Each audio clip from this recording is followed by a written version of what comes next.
For all you elk hunters out there, chasing turkeys is basically the same thing. I know the reaction you just gave me, but don't knock it till you try it, and don't try it without OnX.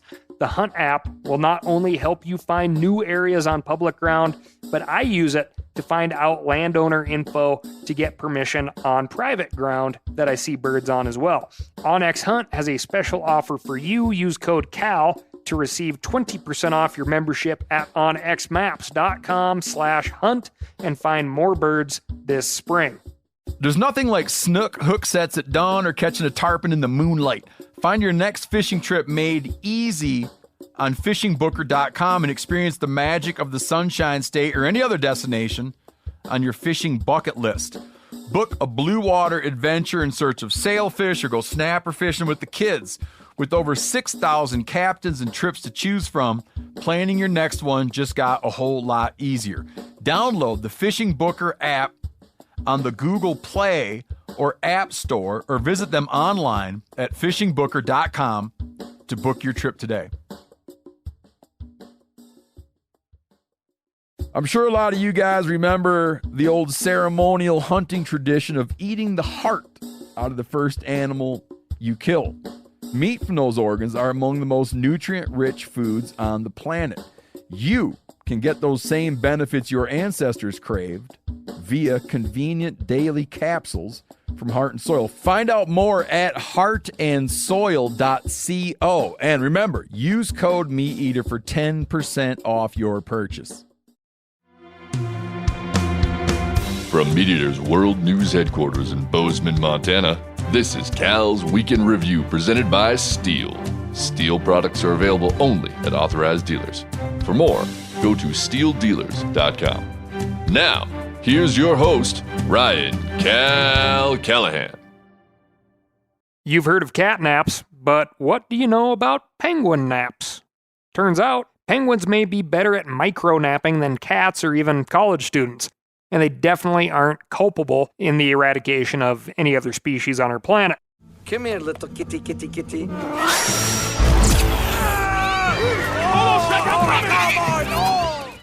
According to a new study published in the journal Science, penguins can take as many as 10,000 naps per day, and these small sleeps last only a few seconds.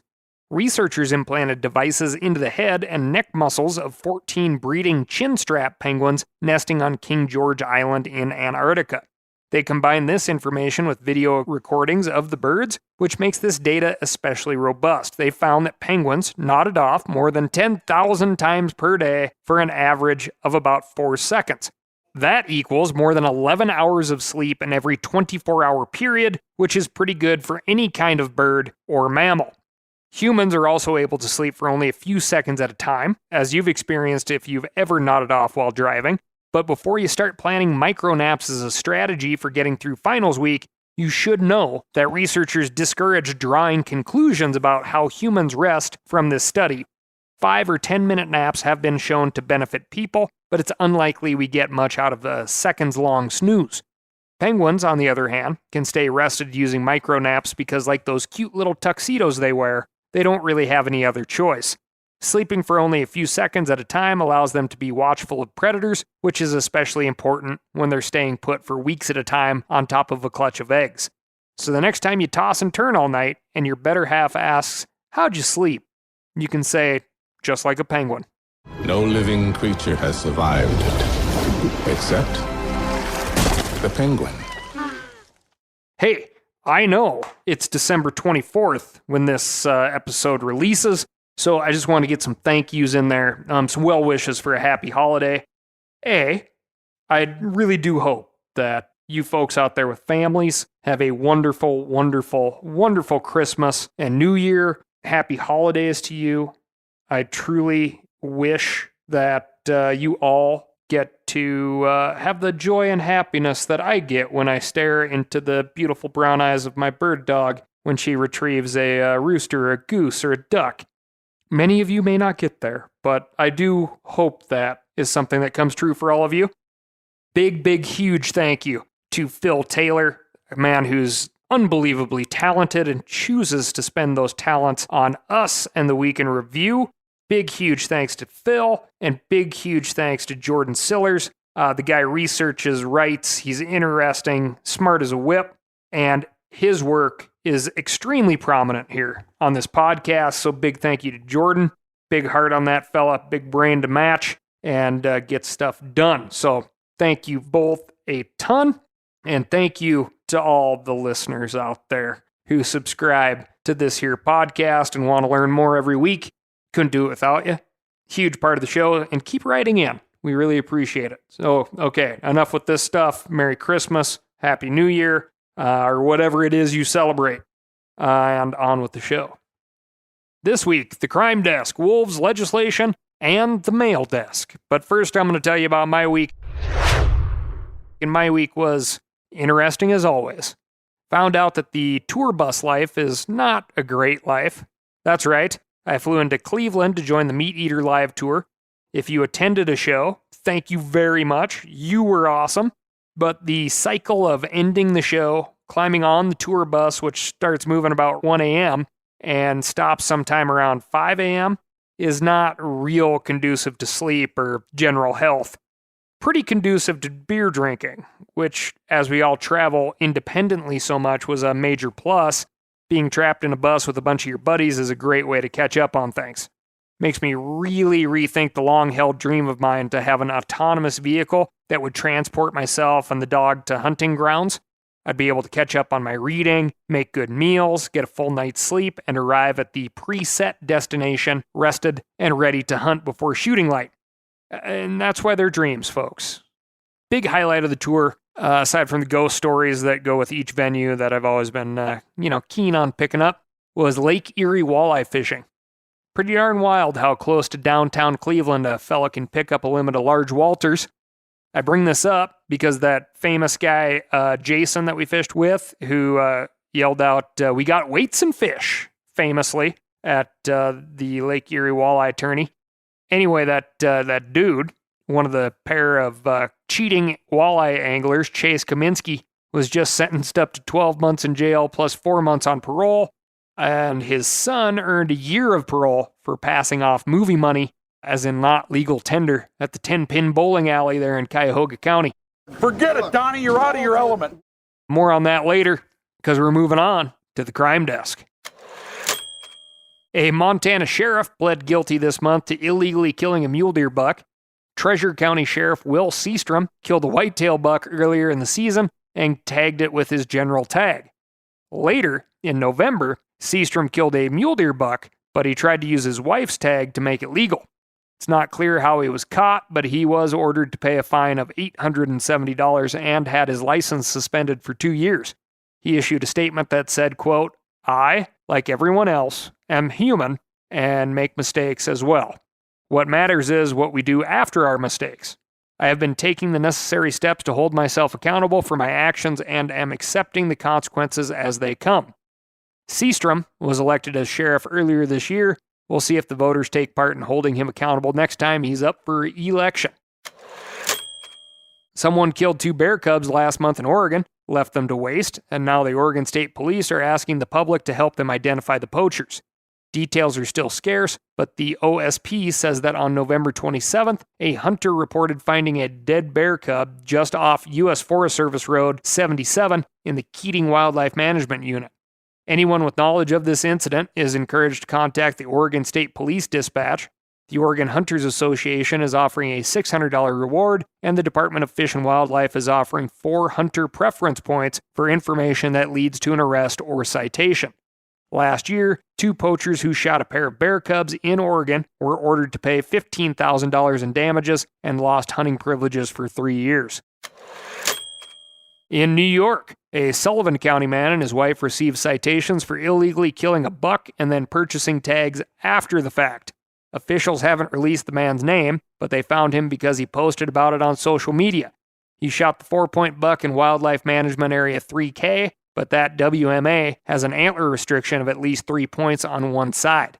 They tracked the deer to a local butcher shop, and the man admitted to calling his wife to purchase a tag after the deer was already on the ground. It's unclear whether he posted an image of the deer on Facebook before or after calling his wife. Up in Canada, a member of parliament from Nova Scotia says he's faced death threats for speaking out against an organized elver poaching ring. Elvers, unfortunately, have nothing to do with Santa Claus. Elvers are baby eels, and there's a huge demand for them in Asia, especially in China. They can bring up to $5,000 per kilogram, and an estimated 25 tons have been illegally flown out of Canada, according to the CBC. For those counting, that's over $113 million worth of these small, slippery, river-dwelling creatures. Legal elver fishermen told the Canadian Parliament that they've been overrun with hundreds of poachers who have flooded onto Nova Scotia and New Brunswick rivers. One said he's seen or heard of members of this organized poaching ring commit kidnapping, robbery, assault, and gun violence. He's accused government and law enforcement officials of not doing enough to stop the theft. For their part, the Department of Fisheries and Oceans has said that fishery officers routinely patrol the rivers and have made numerous arrests and seizures worth over $100 million. Apparently, it hasn't been enough. A pair of brothers in Massachusetts are in hot water for their alleged role in poaching a white-tailed deer and a fox. Police were called after a resident of the town of Coleraine found a dead deer in their front yard. They said it was shot by someone riding inside a gray Toyota Tacoma pickup truck. Officers stopped the truck and detained 46-year-old Ira Duell and 41-year-old Seth Duell. They found a fox in the truck that had been shot and knocked over the head, along with 2 rifles, 2 shotguns, a loaded handgun, 4 muzzleloaders, and 4 thermal scopes. I don't know how much you know about Massachusetts, but they don't look kindly on illegal gun possession. Along with hunting from a vehicle and hunting at night, the men were charged with carrying a loaded shotgun or rifle in a vehicle and improper storage of a firearm. Game wardens are also looking into whether the dynamic duo have anything to do with other poaching incidents that were allegedly perpetrated by someone driving a gray pickup truck, shooting muzzleloaders with thermal scopes, and shotguns and rifles. Could be them. Last one for you. Montana game wardens are looking for someone who killed 4 bull elk in close proximity to one another, cut off the heads and back straps, and left the rest of the carcasses to waste. The elk bodies were found on a hunting area of the Uland Ranch and Arco Block Management area near Anaconda. Game wardens believe they were killed sometime between Saturday, November 18 and Sunday, November 19. Anyone with information about this incident is encouraged to get in touch with Montana Fish, Wildlife, and Parks. I gotta say, the Uland Ranch has been, or at least this part of it has been in Montana block management for a long, long time. And poachers are not hunters, and they don't reflect how much we respect your property there and how thankful we are for the legal means of access. For all you elk hunters out there, chasing turkeys is basically the same thing. I know the reaction you just gave me, but don't knock it till you try it, and don't try it without OnX. The Hunt app will not only help you find new areas on public ground, but I use it to find out landowner info to get permission on private ground that I see birds on as well. OnX Hunt has a special offer for you. Use code CAL to receive 20% off your membership at onxmaps.com/hunt and find more birds this spring. Now, a lot of you guys are familiar with the old hunting tradition of eating, some organ, the heart or a chunk of liver off the first animal you kill. I had that when I was a little kid, and it was a big deal. Organ meats were always prized by frontier people who knew the importance of getting a lot of different minerals and nutrients. And as often is the case, those guys were onto something, because organs are among the most nutrient-rich foods on the planet. And you can get the same benefits your ancestors craved via convenient daily capsules from Heart and Soil, made exclusively from regeneratively raised, grass-fed, and finished cattle. Heart and Soil's unique freeze-drying process means all those important nutrients are trapped in, ensuring you experience every one of the benefits of nature's superfood in a clean, convenient, taste-free capsule. Find out more at heartandsoil.co. And make sure to use code MeatEater for 10% off your purchase. That's heartandsoil.co. Use the code MeatEater. We've all seen plenty of gadgets and fads come and go, but here's one product that stood the test of time: Seafoam Motor Treatment. Lots of hunters and anglers know that Seafoam helps engines run better and last longer. It's really simple. When you pour it in your gas tank, Seafoam cleans harmful fuel deposits that cause engine problems. I'm talking common stuff like hard starts, rough engine performance, or lost fuel economy. Seafoam is an easy way to prevent or overcome these problems. Just pour a can in your gas tank and let it clean your fuel system. You probably know someone who has used a can of Seafoam to get their truck or boat going again. I guarantee you've listened to them because I use it, regularly. People everywhere rely on Seafoam to keep their trucks, boats, and small engines running the way they should the entire season. Help your engine run better and last longer. Pick up a can of Seafoam today at your local auto parts store or visit seafoamworks.com to learn more. Moving on to the Wolf Bachelorette desk. A Mexican gray wolf who wandered outside the official recovery area in southeast Arizona has been captured and sent to the federal government's wolf management facility. Officials have known for months that the female wolf, known as F2754, had left Arizona and crossed the high desert of central New Mexico in the Valles Caldera National Preserve. She spent weeks moving between the preserve and the San Pedro Mountains, but showed no sign of returning to the recovery area. So wildlife officials flew in with a helicopter, shot her with a tranquilizer, and flew her back. Some protectionist groups had spoken out against returning the wolf to the designated recovery area. They say that dispersal is a natural part of finding new mates and that the wolf population needs fresh genes to survive. That's genes with a G, not a J. Wolves, as far as I'm aware, still don't wear pants. You better get the best. The Mexican gray wolf saga is long and complicated, and if you're interested in learning more, you can listen to the segment we did with biologist Jim Heffelfinger in episode 162. Basically, protectionist groups argue that wolves should be allowed to live in all places they ever have, no matter how it impacts the people who live in those areas, or even the wolves themselves. If Mexican gray wolves were allowed to disperse and breed with northern gray wolves, we might see the Mexican wolf subspecies drowned out entirely. It's called genetic swamping. Keeping these wolves in the designated recovery area prevents this from happening, and it helps maintain public support for the recovery program itself. It also protects this particular female wolf. A biologist who spoke with the Associated Press pointed out that since there are no other wolves in this area of New Mexico, F2754 wouldn't have been successful in her quest to find forever love. If she managed to avoid cars and other predators, she would have likely been mistaken for a coyote and shot. Instead, she's getting to participate in her very own game of The Bachelorette. You're probably wondering when I was going to come back to the title of this one, huh? She'll have a choice between two male wolves who, in a twist worthy of Days of Our Lives, also happen to be brothers. If she fancies one of them and they mate, their puppies will be placed in a litter of wild puppies in a process called cross-fostering. Those puppies are way more likely to contribute to the gene pool and grow the healthy population of Mexican wolves than letting their mother wander around central New Mexico by herself.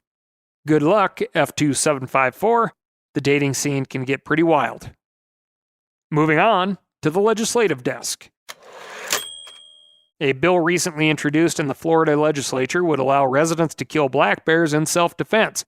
You might be wondering why the Sunshine State needs a law like this. As in pretty much every state, it's already legal to kill an animal if that animal is threatening you with death or serious harm.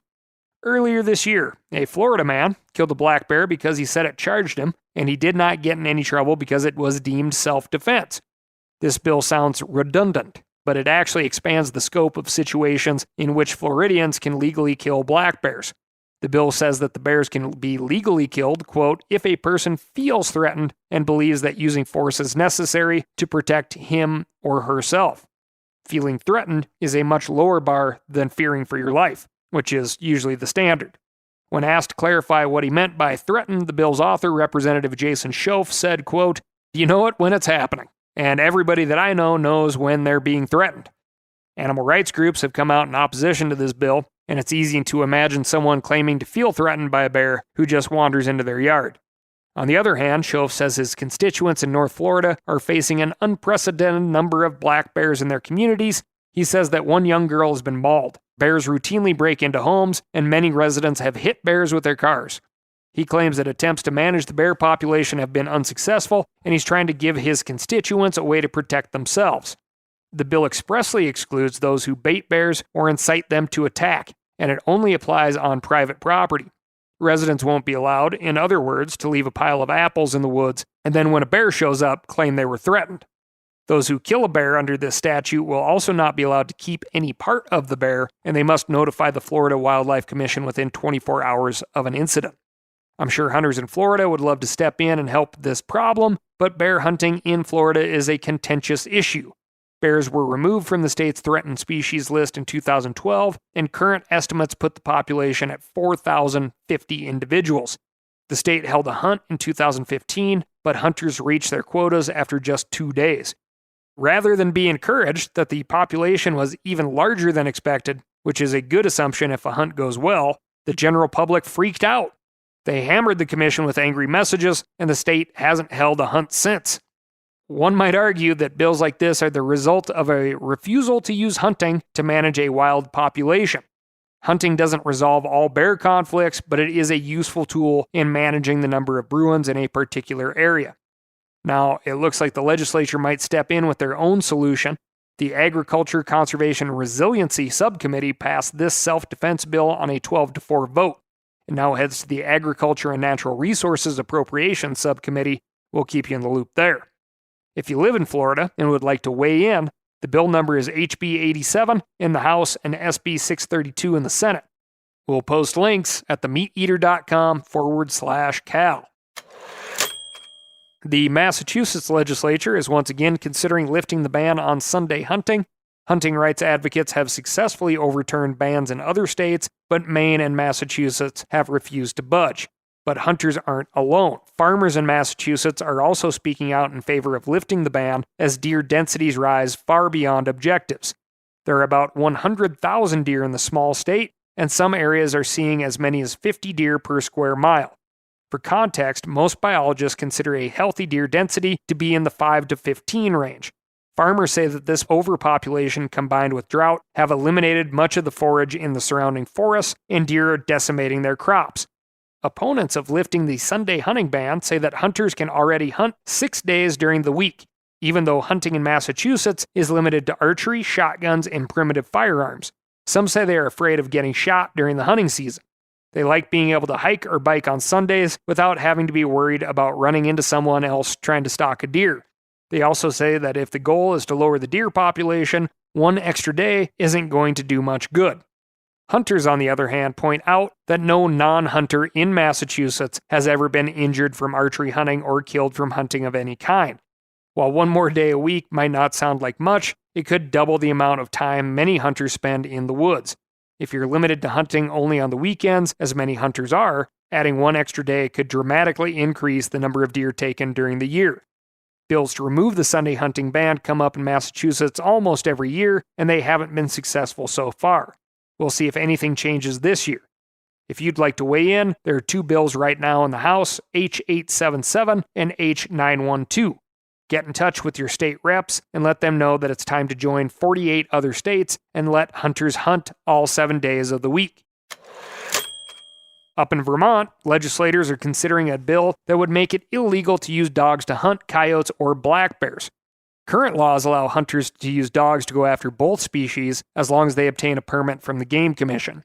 H323, authored by Rep. Larry Satkowitz, eliminates the method of take from state law, with no exceptions. Oddly, Satkowitz's bill still allows hunters to use dogs to go after rabbits, game birds, raccoons, bobcats, and foxes.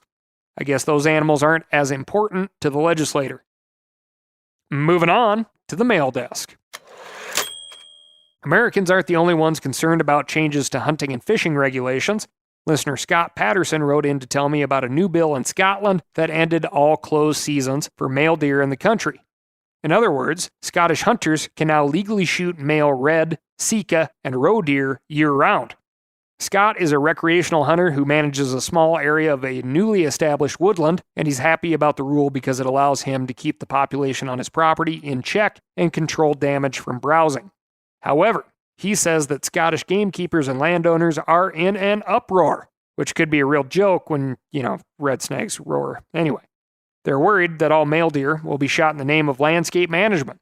If that happens, it will be more difficult for them to market the guided hunts they sell to make a living. But Scott points out that the areas where deer are a problem have always had permits to cull male deer during the off-season. This decision by the government, he says, just reduces paperwork and unnecessary red tape. It's also worth noting that this new law doesn't require game managers to shoot male deer. Sporting estates have already said they plan to continue following the traditional seasons, so those populations at least won't be affected.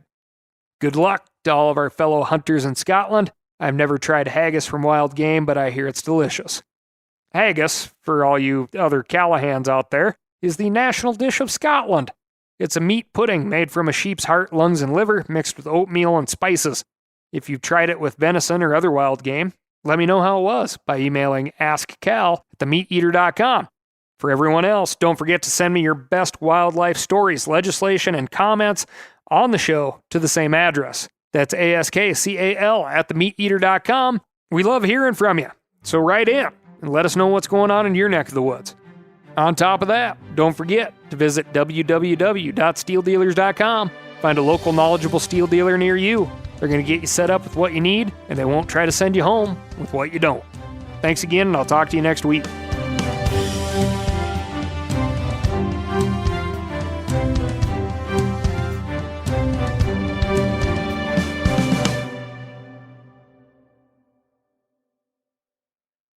I'm sure a lot of you guys remember the old ceremonial hunting tradition of eating the heart out of the first animal you kill. Meat from those organs are among the most nutrient-rich foods on the planet. You can get those same benefits your ancestors craved via convenient daily capsules from Heart and Soil. Find out more at heartandsoil.co. And remember, use code MeatEater for 10% off your purchase. Outdoor adventure won't wait for engine problems. Things like hard starts, rough performance, and lost fuel economy are often caused by fuel gum and varnish buildup.